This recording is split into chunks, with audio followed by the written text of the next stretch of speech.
पिछली कक्षा में हम लोगों ने देखा था कैसे जालियांवाला बाग हत्याकांड हो गया था वर्ष 1919 के 13 अप्रैल को, और कैसे लोगों में नाराजगी हो गई थी, और भी बहुत सारी बातें हम लोगों ने पिछली कक्षा में की थी जो आप लोगों को पढ़ना है। आप लोगों के सामाजिक अध्ययन के चैप्टर 17 इंडिया विंस फ्रीडम में, जो कि आप लोग अपनी कक्षा 5 में पढ़ रहे हैं पीएसबीआई के पाठ्यक्रम और पारस प्रकाशन पुस्तक के अनुसार। अब मैं इस कक्षा के माध्यम से इस अध्याय को आगे बढ़ाते हुए बात करूंगा वहां से जहां पर हम लोगों ने पिछली कक्षा को विराम दिया था, यानी कि बात होगी खिलाफत मूवमेंट यानी कि खिलाफत आंदोलन की। लिखा हुआ है, फिर से आते हैं खिलाफत आंदोलन की बात करते हैं। लिखा हुआ है, under the leadership of Shaukat Ali, Mohammad Ali and Maulana Abul Kalam Azad, Indian Muslim launch the movement called Khilafat movement. भारतीय मुसलमान जो हैं वो 3 लोगों के नेतृत्व में, एक व्यक्ति का नाम है शौकत अली, एक व्यक्ति का नाम है मोहम्मद अली और तीसरे व्यक्ति का नाम है मौलाना अबुल कलाम आजाद। इन तीनों के नेतृत्व में भारतीय मुसलमानों ने एक आंदोलन की शुरुआत की जिसका नाम था खिलाफत आंदोलन, खिलाफत मूवमेंट। और यह आंदोलन क्यों शुरू हुआ? क्योंकि वर्ष 1919 वो वर्ष जहां पर प्रथम विश्व युद्ध खत्म होता है और उसके बाद आदेश आता है कि तुर्की, एक मुस्लिम देश को बांट दिया जाएगा, उसके अलग अलग हिस्से कर दिए जाएंगे और दे दिया जाएगा ये उन सारे देशों को जो प्रथम विश्व युद्ध के बाद विजेता बना है, जिसके कारण से दुनिया और भारत के मुसलमान जो है वो नाराज हो जाते हैं और वो भारत के मुसलमान जो हैं वो एक खिलाफत मूवमेंट यानी खिलाफत आंदोलन की शुरुआत करते हैं। 3 मुस्लिम नेताओं के नेतृत्व में, जिसमें मौलाना अबुल कलाम आजाद का नाम आता है, शौकत अली का नाम आता है और मोहम्मद अली तीसरे व्यक्ति हैं।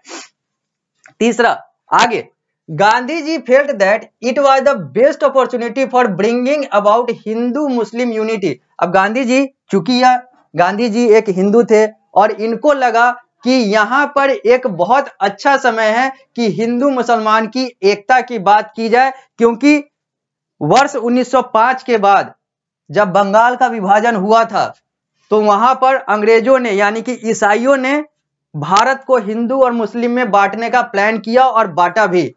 यानी कि वर्ष 1905 में जो हिंदू मुस्लिम के बीच में डिवीजन आया, मुस्लिम लीग का फॉर्मेशन भी उसके बाद हो गया था, जहां पर हिंदू मुस्लिमों के बीच में जो एक केंद्र बन चुका था बंगाल, जहां पर राष्ट्रवाद का बीज बो दिया गया था। वहां से बहुत सारे लोग, चाहे वो हमारा राष्ट्रगान वाले रविंद्रनाथ टैगोर हो, चाहे राष्ट्रीय गीत वाले बंकिम चंद्र चट्टोपाध्याय चटर्जी हो, ये सब वहीं के थे। और वो जो एक भारत का राष्ट्रवाद का केंद्र बन चुका था उसको ईसाइयों ने यानी कि अंग्रेजों ने हिंदू मुस्लिम करके बांट दिया था, जहां पर वर्ष 1905 में बंगाल का विभाजन हो गया था। और हम लोगों ने देखा कि कैसे बंगाल 2 हिस्सों में बट गया, एक मुस्लिम बंगाल और एक हिंदू बंगाल। मुस्लिम बंगाल ईस्ट बंगाल हो गया और हिंदू बंगाल वेस्ट बंगाल हो गया। आज ईस्ट बंगाल बांग्लादेश एक नया देश बन चुका है और वेस्ट बंगाल जो है वो भारत का एक राज्य है। उस समय के वेस्ट बंगाल में आज का बिहार, उड़ीसा वगैरह भी आता था। तो ये सारी बातें हुई थी। 1905 के बाद हिंदू मुस्लिमों के बीच में थोड़ा सा दिक्कत हो गया था, तो गांधी जी को लगा कि नहीं, यह सही समय है कि हिंदू मुस्लिम एकता की बात की जाए, क्योंकि अब तो मुसलमान भी नाराज हो गए हैं ईसाइयों से। अब दुश्मन का दुश्मन दोस्त होता है, तो यहां पर तो दुश्मन है लेकिन इनके अब बड़े दुश्मन वो बन गए हैं, तो ये अब हमारे साथ हो जाएंगे। तो गांधी जी को ऐसा लगा।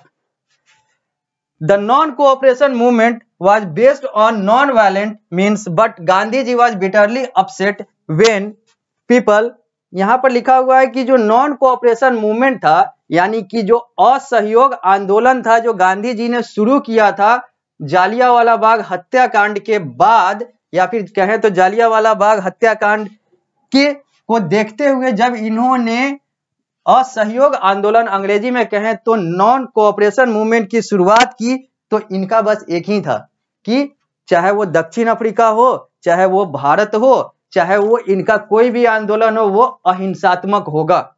यानी कि नॉन वायलेंट बेस्ड ही इनका सारा आंदोलन होगा, होना चाहिए, ऐसा गांधी जी का विचारधारा, अंग्रेजी में कहें तो आइडियोलॉजी था। लेकिन इनका जो नॉन कोऑपरेशन मूवमेंट था वो नॉन वायलेंट के जगह पर वो वायलेंट होता चला गया, यानी कि उसके जो सदस्य थे, उसके जो लोग थे, वो अब हिंसात्मक होते चले गए, क्योंकि उनको लग रहा था कि अहिंसा से दाल नहीं गलने वाली है, अहिंसा से बात अगर बन जाती तो अभी तक बात बन गई हुई होती, अहिंसा से अगर बात बन जाती तो न तो मुस्लिम मुगल आते, न तो अंग्रेज ईसाई आते, या फिर आते तो चले जाते। लेकिन इनको लगा कि नहीं, अब हमें कुछ और करना होगा। अहिंसा तो बहुत अच्छी चीजें हैं, होनी भी चाहिए, लेकिन जब अहिंसा से बात न बने तो हिंसात्मक होना जरूरी है। लेकिन ये सारी चीजें जो है वो गांधी जी को परेशान कर रहा था। वो देख रहे थे कि लोग जो है उनके विचारधारा से थोड़ा सा अलग हट रहे हैं, अहिंसा की जगह पर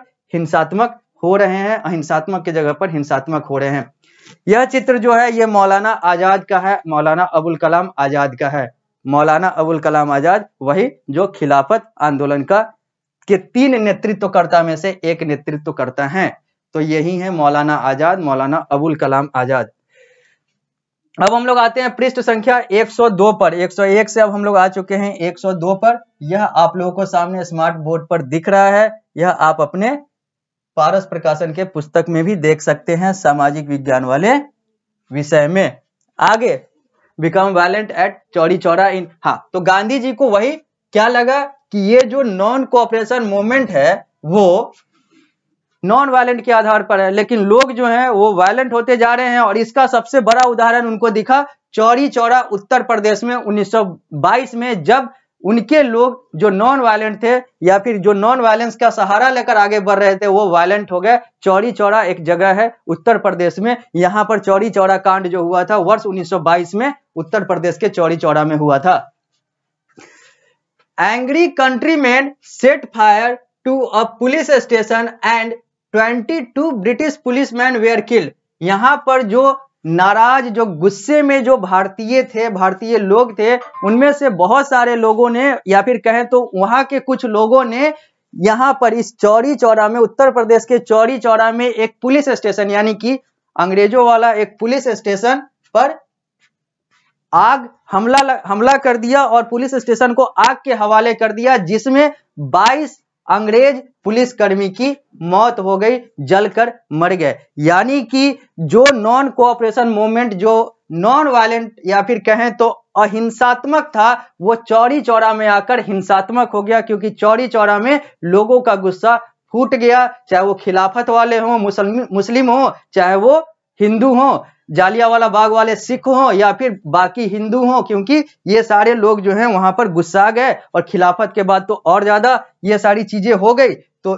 इन्होंने क्या किया कि 1922 में उत्तर प्रदेश के चौरी चौरा के एक पुलिस स्टेशन को आग के हवाले कर दिया, आग लगा दिया भारतीय लोगों ने, जिससे 22 अंग्रेज पुलिसकर्मी की मौत हो गई। यह सब घटनाक्रम वर्ष 1922 का है।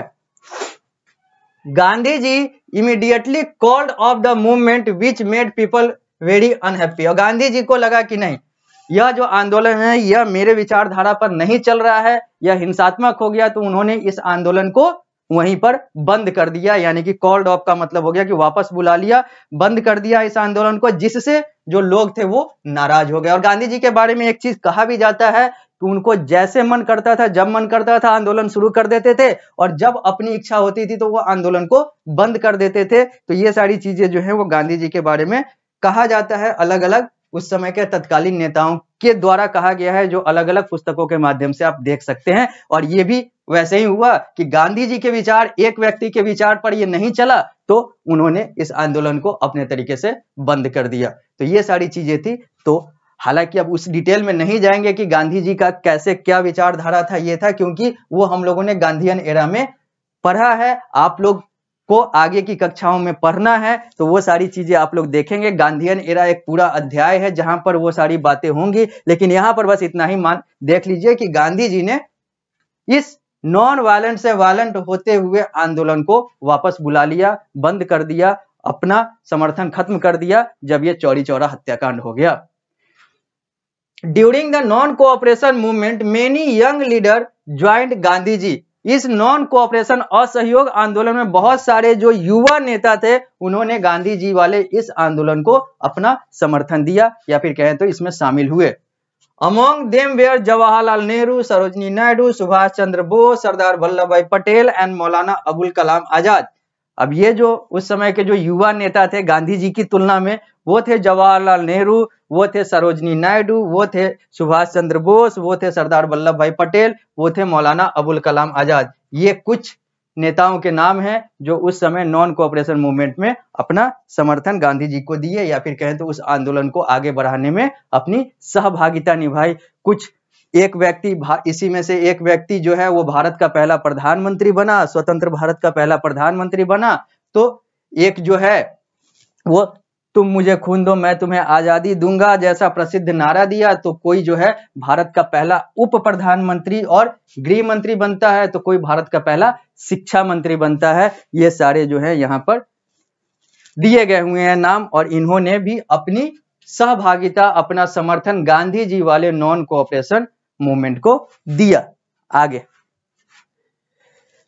यह दो चित्र है, पहला सरदार वल्लभ भाई पटेल का और दूसरा सरोजनी नायडू का। यह चित्र आप इस स्मार्ट बोर्ड के माध्यम से देख सकते हैं, और आपके पुस्तक में तो है ही, वहां पर आप देख ही लेंगे। आगे बढ़ते हैं, बात करते हैं रिवॉल्यूशनरीज का, यानी कि क्रांतिकारियों की अब बात करते हैं। लिखा हुआ है यहां पर क्रांतिकारी के बारे में कि revolutionaries, some people believe that violence is the only answer to violence. कुछ लोगों को लगता था कि नहीं, अगर सामने वाला अहिंसात्मक है तो उसका जवाब अहिंसा से ही होना चाहिए, क्योंकि बात वही होती है कि अगर अगला लात चला रहा है तो हम वहां पर बात से बात नहीं बनेगी। अगर लात की बात आती है तो उसको हमें लात से ही जवाब देना होगा। अगर वो अहिंसात्मक है तो वो हिंसा से नहीं मानने वाला है। ऐसा बहुत सारे लोगों का विचार था जो उस समय क्रांतिकारी थे, और गांधी जी का कहना था कि नहीं, अगला चाहे कितना भी हिंसात्मक हो जाए, हमें अहिंसात्मक ही रहना है। अगला अगर आपके एक गाल पे थप्पड़ मारे तो आपको दूसरा गाल बढ़ाना है, लेकिन हिंसात्मक नहीं होना है, उसको नहीं मारना है। तो गांधी जी का अहिंसात्मक सोच था, लेकिन बहुत सारे लोगों का हिंसात्मक सोच था। वो कह रहे थे कि नहीं, अहिंसा तो अच्छी चीज है, कोई भी झगड़ा या मारपीट करना नहीं चाहता, लेकिन अगर सामने वाला कर रहा है तो अपने वजूद को बचाने के लिए अहिंसात्मक होना जरूरी है। Hence they were called as revolutionary, इसलिए इन लोगों को क्रांतिकारी कहा गया, यानी कि वो क्रांतिकारी जो हिंसात्मक विचारधारा पर चल रहे थे। हिंसात्मक का मतलब ये नहीं है कि हिंसा करना है, हिंसात्मक का मतलब ये है कि हिंसा का जवाब हिंसा से देना है।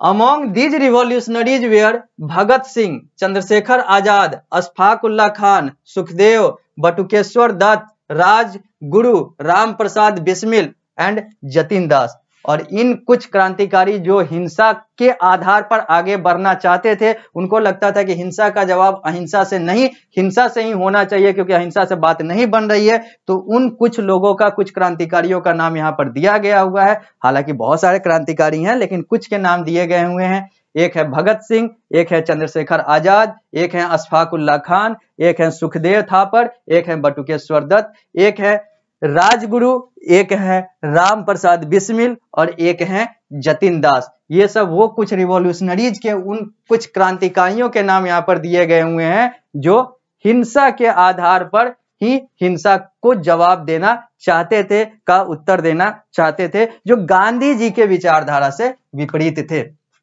तो ये सारी बातें हैं, और भी बहुत सारी बातें होंगी, और भी हम लोग बात करेंगे वर्ष 1926 का, और भी बहुत सारी बातें होंगी, साइमन कमीशन की बात होगी, अलग अलग और भी बहुत सारी बात होगी, और करते करते हम लोग भारत को स्वतंत्र भी करा लेंगे इसी अध्याय में। तो मिलते हैं हम लोग अगली कक्षा में, और अभी हम लोग इस कक्षा को यहीं पर विराम देते हैं, और अगली कक्षा में हम लोग इस कक्षा को यहाँ पर जो हम लोगों ने विराम दिया है, इस अध्याय को यहीं से आगे बढ़ाएंगे। तो मिलते हैं अगली कक्षा में।